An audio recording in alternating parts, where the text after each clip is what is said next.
Welcome to the Rap Soul Podcast, where we dive deep into the world of music that moves our hearts and gets our feet tapping. This is the intersection of rap and soul music from the 80s, 90s, and 2000s. We appreciate you for listening. Share this podcast with a friend or family member who loves music as much as you do. The podcast is hosted by 12 Kyle. Next up, the Rap Soul Podcast. What's up, y'all? It's your boy 12 Kyle from the Rap Soul Podcast. I want to thank each and every one of you for tuning in as you do each and every week. I really do appreciate it. I also wanted to offer a programming note. This particular episode, the Rap Soul Podcast Classic, is an old episode. And for some, it may have been something that they've heard before because it was initially on the flagship station, the 12 Kyle Podcast, back in 2016. But I wanted to give it to you guys here because the thing is that many of you didn't know my podcast existed in 2016. And the great thing about these episodes is that the information has not changed. It's not dated, and it's going to sound and feel as fresh as it did back then. So sit back and relax and check out this new episode from the Rap Soul Podcast Classic. I appreciate it. 5,000. Yeah. Okay, I'll reload it. Yo, check it out. Thanks again for checking out another edition of the 12 Kyle Podcast. I'm 12 Kyle. And again, you probably already know that by now. If you haven't done so already, make sure that you subscribe to the podcast. You can find the podcast just about anywhere for free. We're on iTunes, Stitcher Radio, SoundCloud, Overcast FM, Pocket Cast. Of course, we're on Facebook. Go to facebook.com/spell it out, TWELVEKYLE. We're on Instagram at 12 Kyle Podcast. And of course, you can find me on Twitter at 12 Kyle. And you can find me also at 12 Kyle Podcast. And coming soon, we will be on Google Play. So no reason not to subscribe. You can find me just about anywhere. All right. So here's what I want to talk about today. Going to do an artist feature. Got to thinking, man, about one of my favorite labels of the 90s. And I started thinking about the rise and the fall of probably one of the most prominent rap labels in the game in the 90s, in the early to mid 2000s. And that would be Rockefeller Records. Rockefeller, obviously, unless you've been hiding under a rock, was spearheaded by Jay-Z, his partners, Dame Dash and Kareem Biggs Burke. What's interesting about Rockefeller is that when they initially set out for all of the talent that Jay-Z has, he couldn't get a record deal. I mean, it's kind of mind-boggling when you think about it. And if for you real hardcore Jay-Z fans that remember his earlier stuff, he was rapping pretty fast, and he was in the video with Jazzo and Hawaiian Sophie, and he had to hit single "I Can't Get With That." So they were really shopping their deal. And nobody wanted to sign him. They actually, made a couple videos, and they went through, I think it was Payday Records. And they ended up getting Rockefeller on with Priority. But they had to basically start their own record label. And this was very, very new, especially in the 90s. Imagine going to, Def Jam or, any of the other major rap labels back then and trying to get a deal.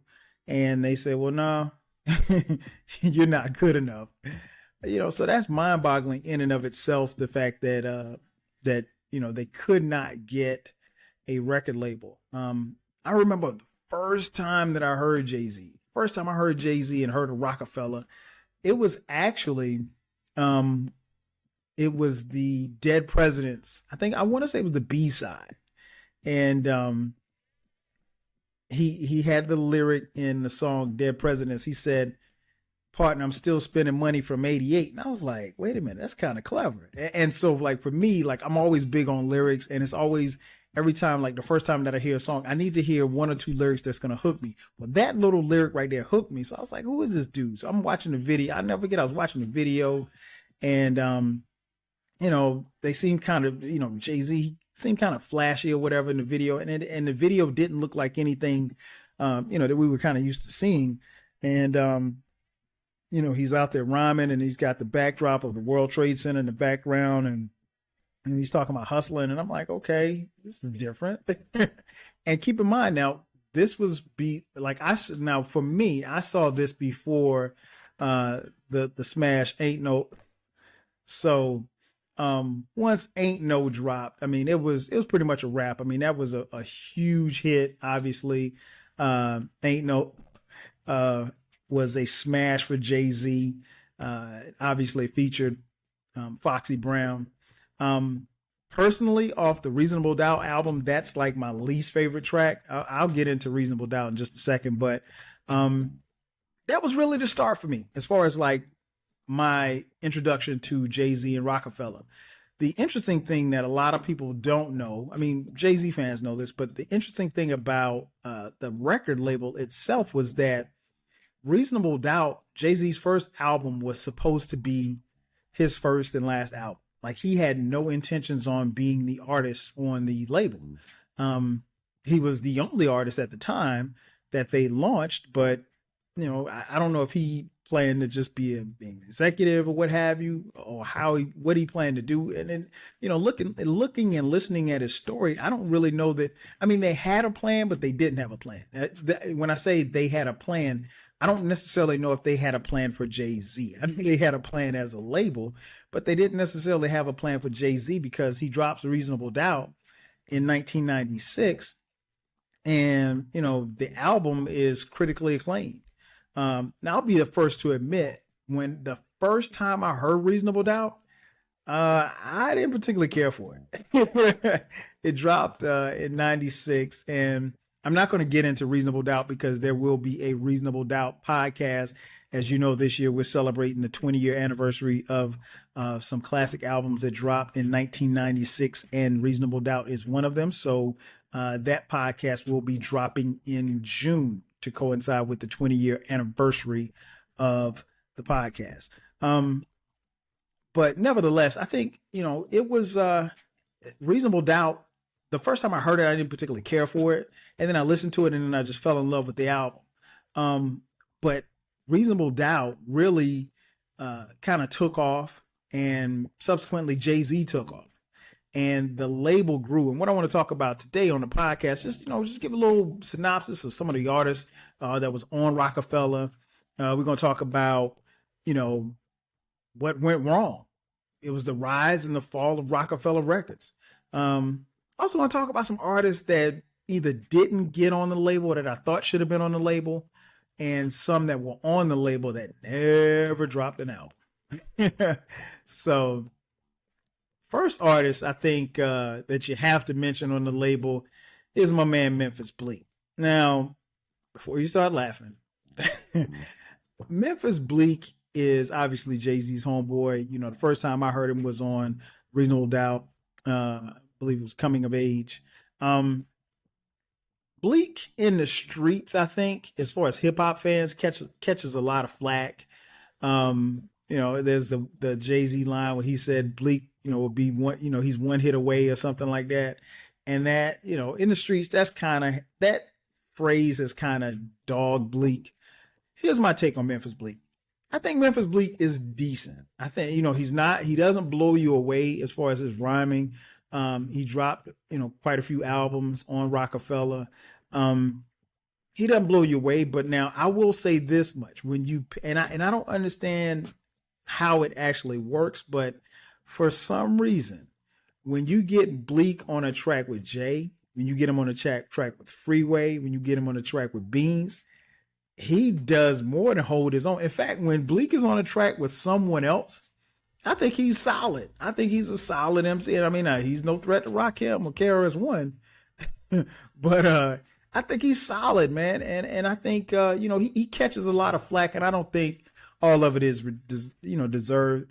I think Bleak is decent, man. He's a decent cat. He seems to be, if for nothing else, Memphis Bleak is loyal, and Jay-Z is extremely loyal to Bleak. Now, their loyalty has gone a long way. Wherever Jay is gone, Bleak is gone. I remember a quote. It was some years back, and I think this was when Jay-Z and Beyonce really started dating pretty heavily. And there were some questions about, Jay's loyalty to Bleak or what have you. And a reporter asked Jay-Z, if you had to choose between, and I don't know where this question came from, but I remember seeing it in print media. I think it was in the source. It said, if you had to choose between Beyonce or Memphis Bleak. Now, again, at the time, Beyonce was just his girlfriend, and they weren't even acknowledging the fact that they were both dating each other. They said, well, if you had to choose between Bleak and Beyonce, who would you choose? And Jay said, well, I'm choosing Bleak every time. Yeah. Okay, Jay. You say so, Playboy. Nevertheless, man, Memphis Bleak, like I said, solid cat on the roster. One of the other artists that comes to mind when I think about Roc-A-Fella, in fact, probably the second artist that comes to mind every time I think about Roc-A-Fella, is my second favorite artist on the label behind Jay-Z, and that's Beanie Sigel. I was about to say Memphis Bleak. Beanie Sigel. I love Beanie Sigel. Beanie Sigel's first album, The Truth, one of the most anticipated debut albums ever. I love that album. I still play that album to this day. Not only did it live up to the hype, I think it exceeded it. I think Beans, man, it was something just about the way that he rhymes, really, really grimy, raw Philly type sound. And if you're a fan of hip hop, you know that Philly, maybe not, they really don't get the recognition that they probably should as far as producing MCs, but Philly has had its imprint on hip hop all the way back from, I was about to say PSK, from Schoolie D to Fresh Prince, Jazzy Jeff, even on forward. I mean, like the list goes on and on as far as Philly acts, to the Roots, to obviously Eve. And then, Rockefeller had their ties to Philadelphia through, Beans, Freeway, the Young Guns. So, I love Beans. I love listening to that cat, man. I mean, like, he was really, really the street compliment to Jay-Z. Not to say that Jay-Z wasn't street, but he was where Jay-Z was, Jay-Z could have like like a party type song. Beans just had just that grimy sound. But he could flow, man. He could flow, he could spit, he could rhyme, whatever. Any kind of track you wanted Beans to get on, he could ride. So I still am huge fan of Beanie Sigel. And what's interesting to me and a lot of people, and I can't speak for everybody else, but like for me, the first time that I heard Beanie Sigel actually wasn't on a Rockefeller record. First time I heard him was on the record with the Roots, Adrenaline. Yep, that's right, Adrenaline. So yeah, man, it's crazy. I think,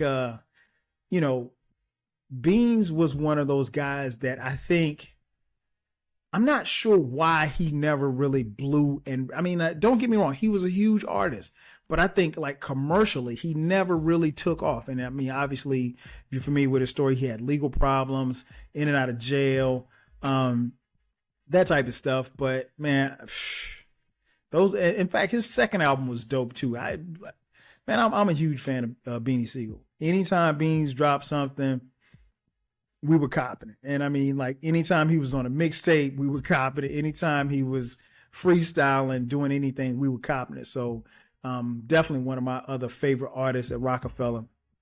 The next artist, my man Freeway. The first time I heard Freeway was on 1-900 Hustler. And I never forget, man, he came in, first things first, watch it. But it was different, man, because he had this high nasally type pitch, but he had bars, man. He had bars. And one of my favorite moments from Rockefeller, man, was when they took over Hot 97 in New York. And if anybody listening to this podcast, if you never heard that freestyle, I mean, like they went on Funk Flex's show. It was Jay, I was about to say Nas. Damn. It was Jay, Beans, Freeway, the Young Guns, Oskino and Sparks. And they went on Funk Flex's show and they rhymed, man, for like, I want to say like an hour and a half straight. Some of it was called freestyling, but all of it wasn't freestyle. Most of it was written, but still, it was just the hung. And here's the thing: Jay-Z didn't even rhyme; like he was just gassing them up. But if you never heard that before, man, do yourself a favor, go look online, go to YouTube. I'm pretty sure. Just put Rockefeller Hot 97 Takeover. Crazy. When I mean, like Jay had to stop him from rhyming. Even Bleak was like killing it. So, yeah, but Freeway, man, I love Freeway. His first album, probably one of my favorites from him. That first album was tight, man. I think when you hear Freeway rhyme, you hear Philadelphia, and you hear, one of the things that I loved about listening to him is that like you could always hear the hunger in his voice. Like he was a dude that was like, he always sounded like he was rhyming, trying to get a deal. Like he was trying, even though he had a deal, he was trying to get a deal. So yeah, I'm a big fan of Freeways as well. Another artist on the label was your girl, Emil. Emil. Yeah. Emil. Here's the thing about Emil. I think Emil she's probably a nice woman. I really don't know what to say. I'm trying not to be negative. I was honestly, okay, let me just keep it 100. I wasn't impressed with Emil.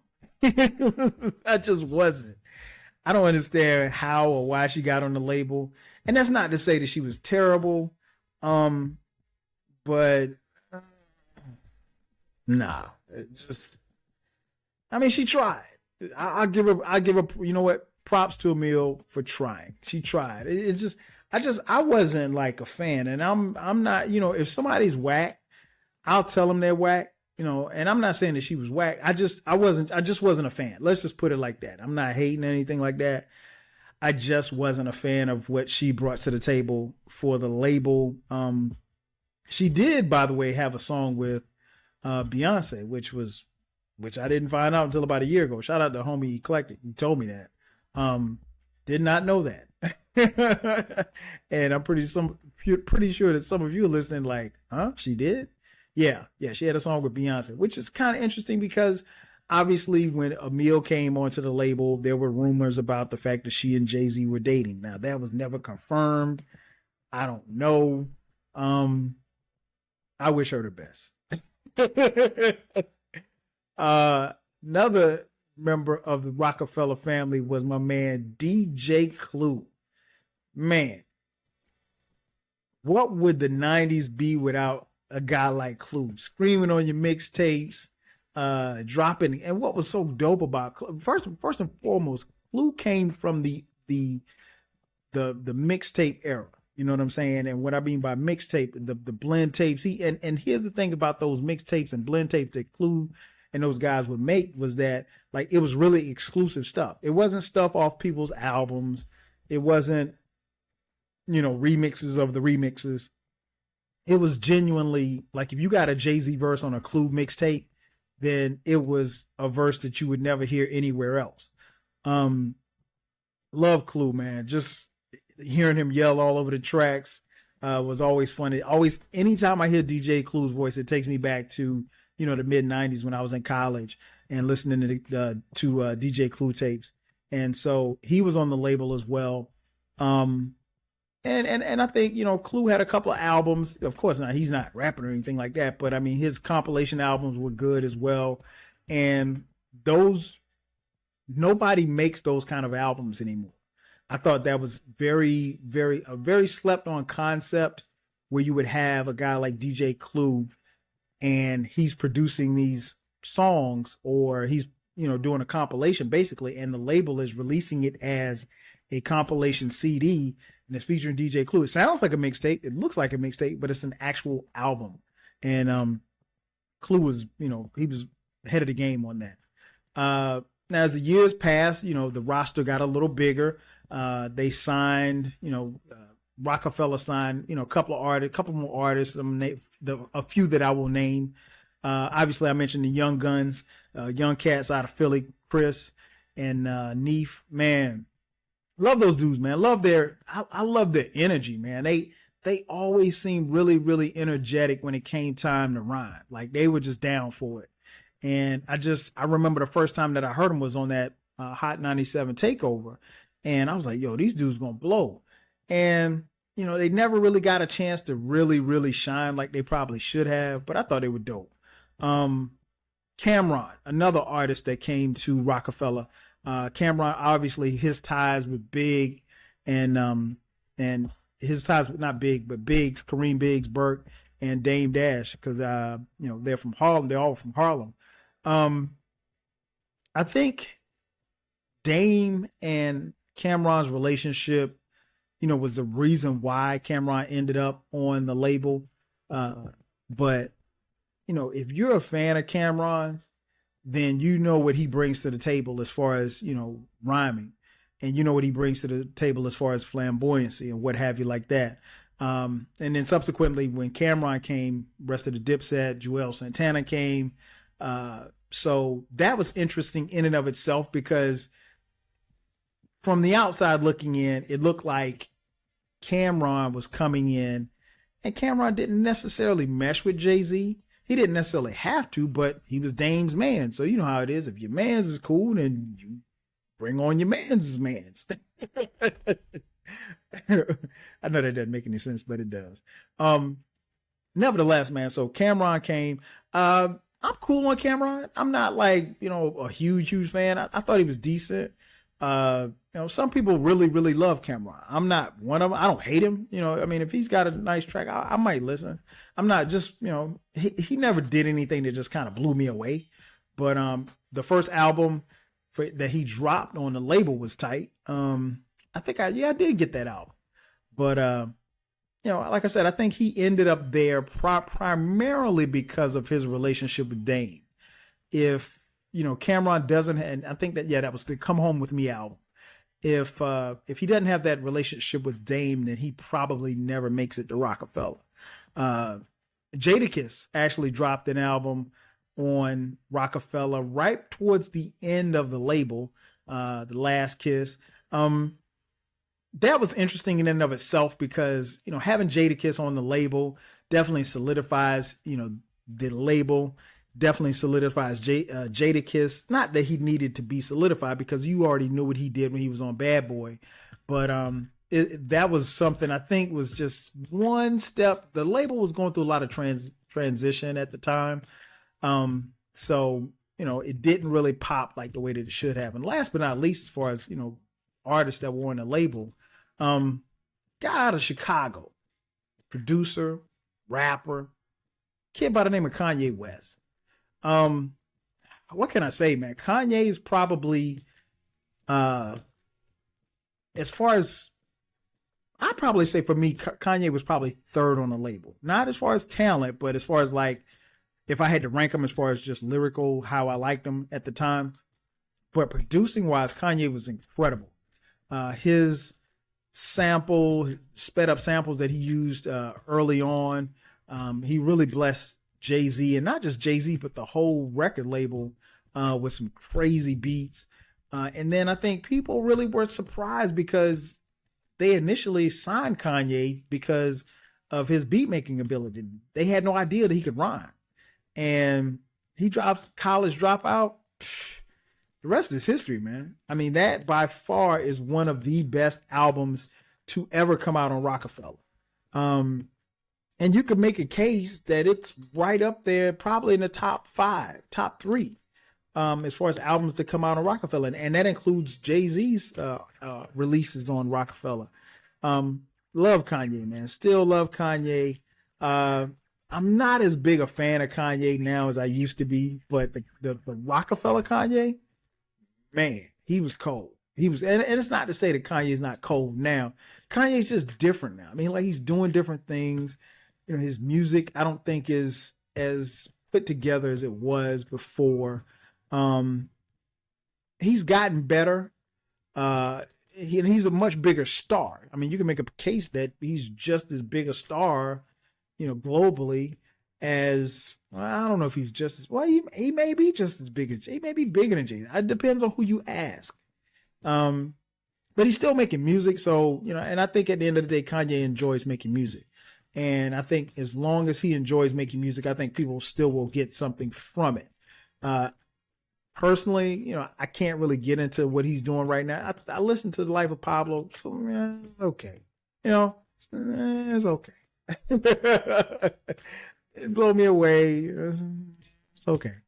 But nonetheless, man, Kanye on Rockefeller was incredible.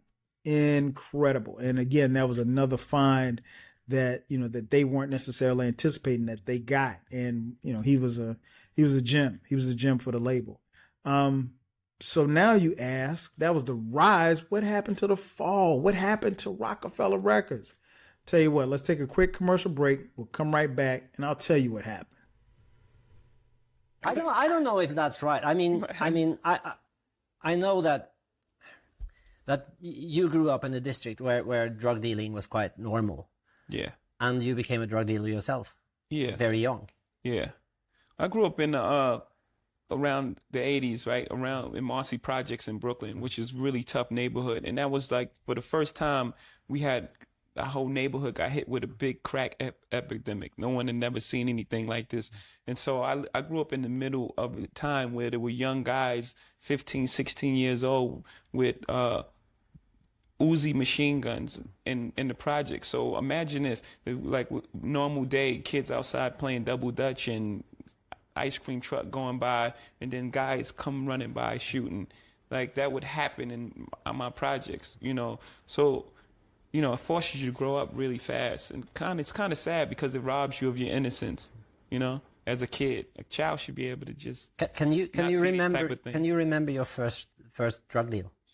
My first drug deal, like my first transaction.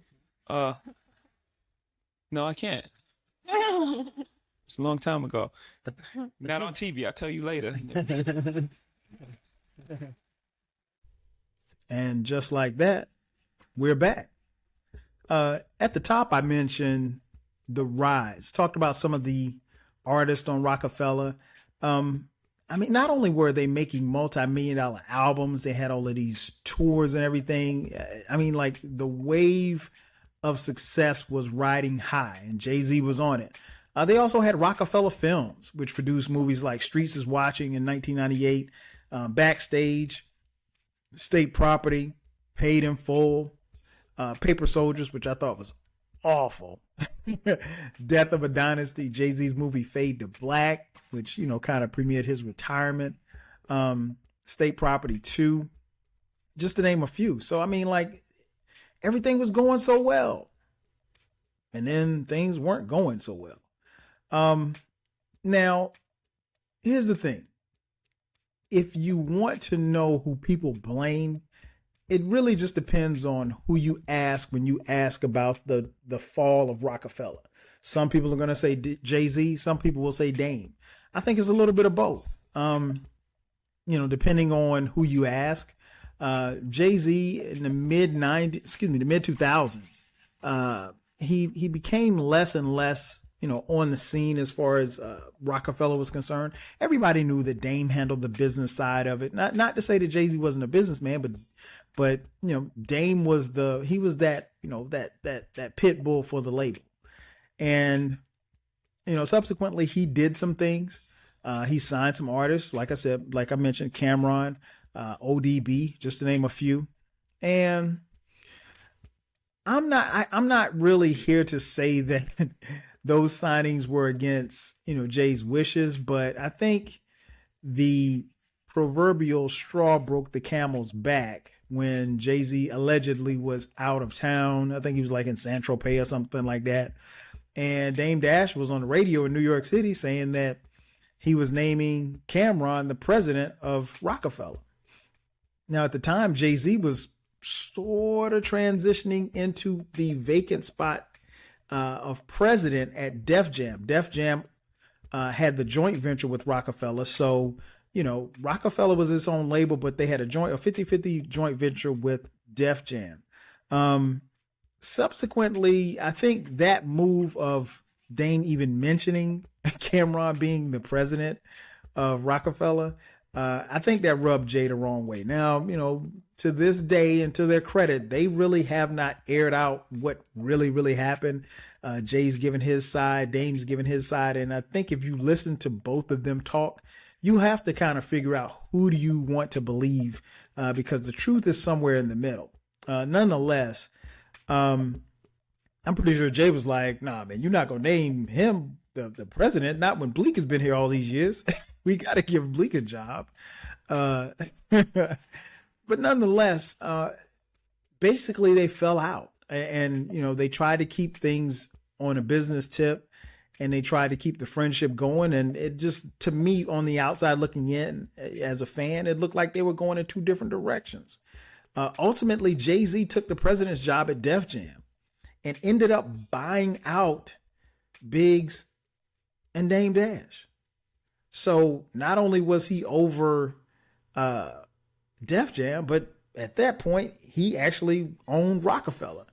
And Jay-Z mentioned in articles that he said, and here's a quote. So I was like, let me get reasonable doubt. I'll give up the rest of my masters. I'll give up Rockefeller Records. I'll give up my president and CEO of Def Jam Recordings, everything. Just give me my baby to hold on to, so 10 years down the line, I can look back and I got something. I'm not empty-handed. And I was the one being offered everything, and I thought that was more than fair. And when that was turned down, I had to make a choice. I'll leave that for people to say what choice they would have made. That's about it. I don't really want to talk about Dame or Biggs. I don't have nothing negative to say about them. Close quote. I'm not buying that. I think that, like I said, I think the truth is somewhere in the middle. Now, Dame Dash went on to the left, and he started the Dame Dash Music Group.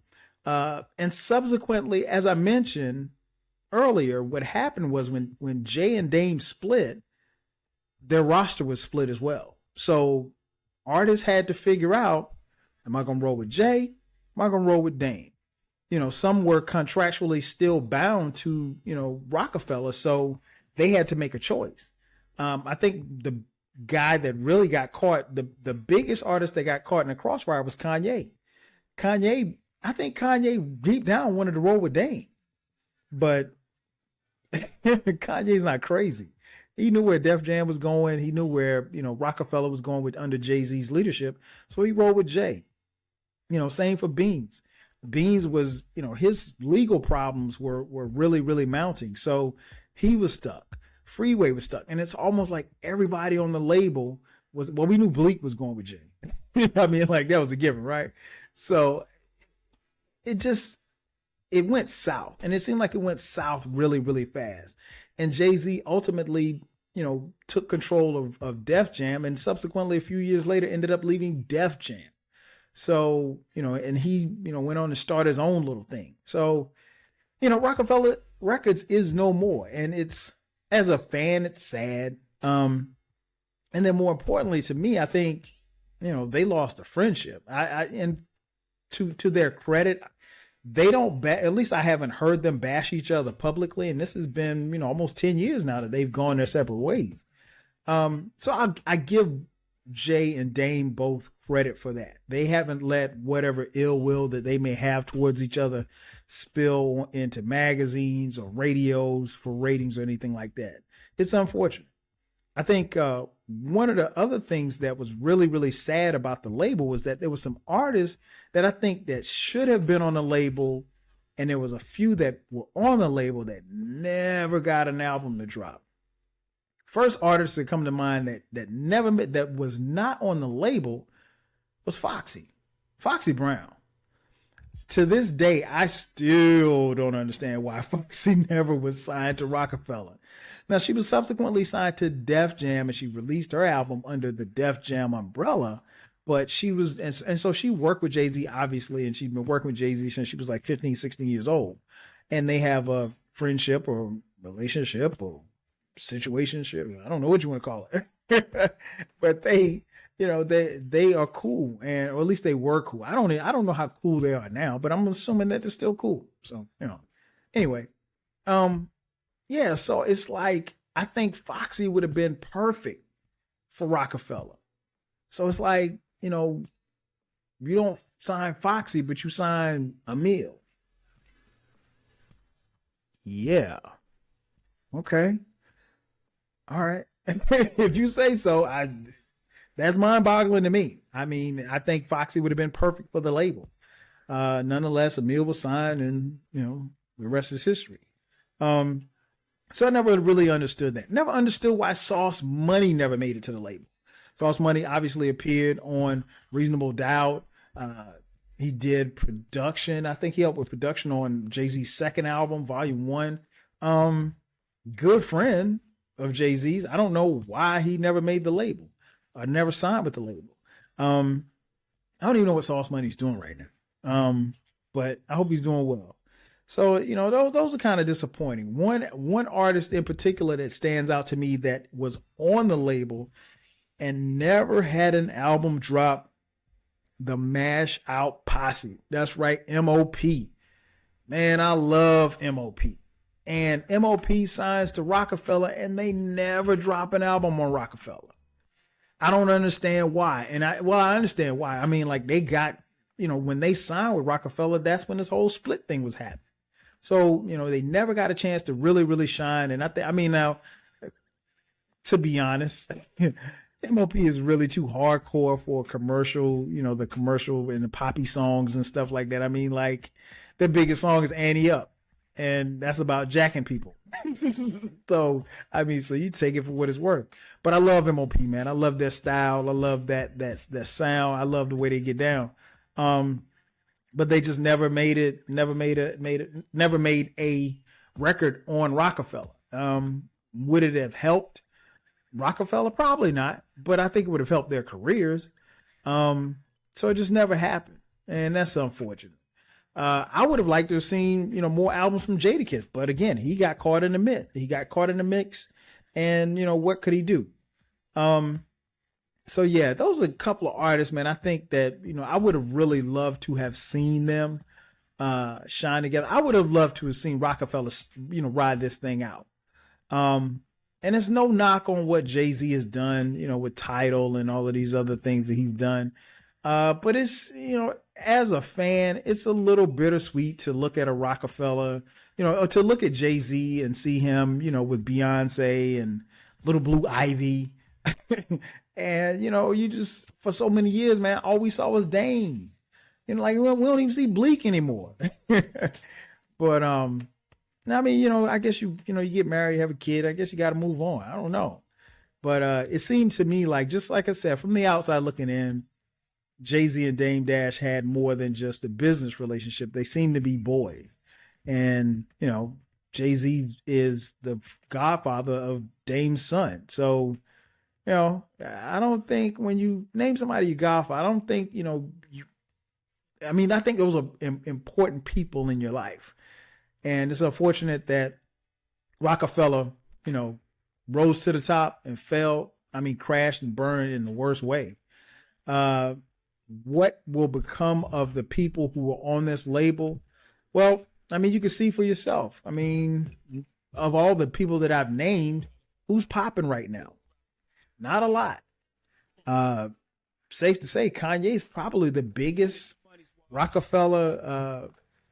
I don't want to call him a reject, but biggest person from the label right now, and he's doing well, musically and celebrity wise. So,